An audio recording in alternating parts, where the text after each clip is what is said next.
or tonight I should say, I'm going to show you how to set up a profile on the Perspective system for a pilot profile.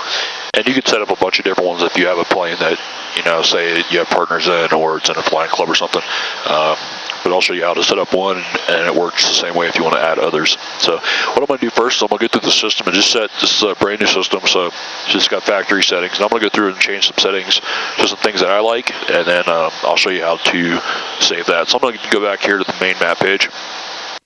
And so some of the things I like, I'm going to go to map setup. And I'm going to go up to map, and so this is heading up. I do like heading up. The auto zoom is kind of personal preference, but I sometimes like it. I'm going to go ahead and turn it on. I'm going to go down here to track vector, and track vector is a little line that sticks out from the airplane, and I like that on 60 seconds. And you could do wind vector. Not going to do that. Terrain data. I'm going to turn terrain data on. Field reserve is on. Field of view. So I like the field of view. It's a little triangle here. It kind of shows what you'd see out the window. Alright, so that is on. We'll go up here and check the rest of the settings. So let's go to weather.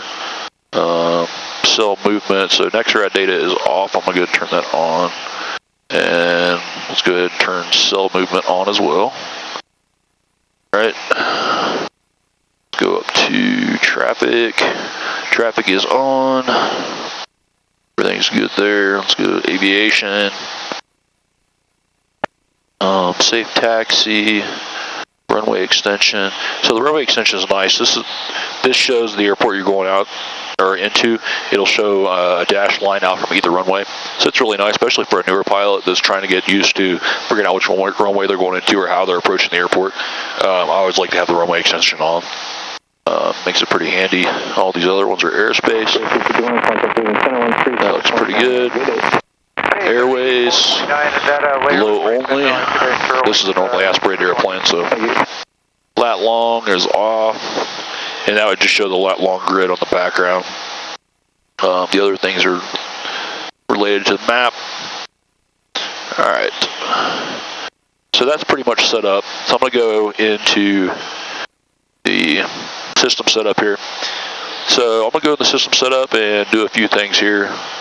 So let's see, it is on the East Coast, 6:30 right now. So I'm going to set this.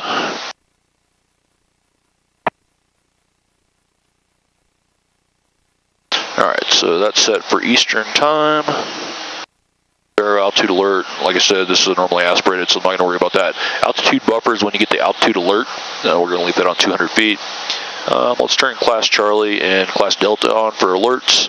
Restricted MOA and ATIS. You can change the voice to the male voice, which sounds kind of creepy, so I don't use the male voice. Alright, so this is change on the first click. So what they're talking about there is actually when you're going to change to a different chapter or page. It's you just turn it once and it does it. For a new pilot that's just learning, I like to turn that off. So what I have to do is if I turn it once, it just brings the box up, and then I actually have to turn it again to select things. So what that does is gives you enough time for it to stay up and you to actually learn it. The timeout in seconds is how long that box stays up. So I like to set that on 10 for a new pilot, and then you can always come back and adjust it later on. So now if I turn the big knob, if I get rid of that, turn the big knob, so it brings the box up. The box is going to stay up there for 10 seconds, and if I don't touch anything, the box will go away, but it gives me enough time to kind of visualize and see, these are the chapters, these are the pages, and kind of figure that out. So I want to go over here to the field, and ground speed, desired track. These are really, as long as you have the desired track and track up there, the other ones are kind of, whatever works for you.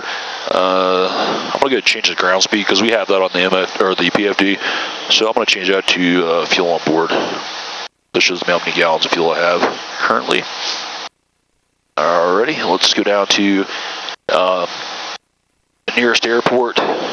Hard and soft, and minimum length. It says 200 feet right now. That's not super helpful. So I'm going to go ahead and set that to we'll set it to 2,000.